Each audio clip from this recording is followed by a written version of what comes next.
অবশেষে ডেনের জল দিয়ে রং মাখানো হলো। সকাল সকাল বসে গেছি মুখে ভালো করে নারকেল তেল মাখার জন্য, কারণ আজকে খেলবো এই ভূতের রংটা। আর এদিকে দিদি বসে গেছিল ঘোল বানানোর জন্য, আর এই গ্লাসের ঘোলগুলি কিন্তু সব জামাইদের জন্য। আমাদের মেয়েদের প্রমোশন হয়নি তো, তাই এই ছোট গ্লাসে দিয়েছে।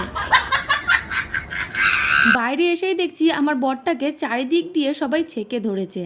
ওকে এমনভাবে রং মাখানো হচ্ছে যেন দেখে মনে হচ্ছে ওর আজকে গায়ে হলুদ, তাই ডোলে ডোলে ভালো করে রং মাখাচ্ছে। আর আমার অবস্থা দেখো, আজকে যেন আমার ফেসিয়াল হচ্ছে। আর আমার মতন কে এমন তারকাটা পাবলিক আছে জানি না, যে এত জঘন্যভাবে রং মাখানোর পরও আনন্দে নাচ করছি। আর এ তো আগের থেকেই আবির মেখে বসে রয়েছে, তবে ওটি হবে নি। আমরা আগে আবিরটাকে ভালো মতন তুলে নিয়ে তারপর ভুতুরে রং মাখাচ্ছি, যাতে রংটা সহজে না উঠে যায়।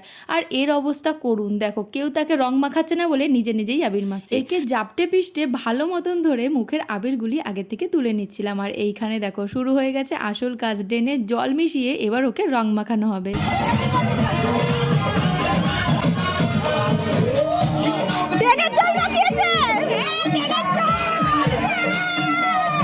ইস কি জঘন্য লাগছে দেখো মুখটা। তবে আরো জঘন্য করে দেওয়ার জন্য অনেক মানুষ আছে, যেমন আমার বর। দেখো আমার দুর্ভাগ্য, আমি স্নান করতে চলে গিয়েছিলাম আর আমার মুখে অনেকটা রং উঠেও গিয়েছিল। আর তারপরই আমার বান্ধবী আর ওর বর এসেছে আমাকে রং দিতে। আমার হোলি তো দারুণ কাটলো। তোমাদের হোলি কেমন কাটলো কমেন্ট করে জানাতে কিন্তু ভুলবে না। সবাইকে টাটা।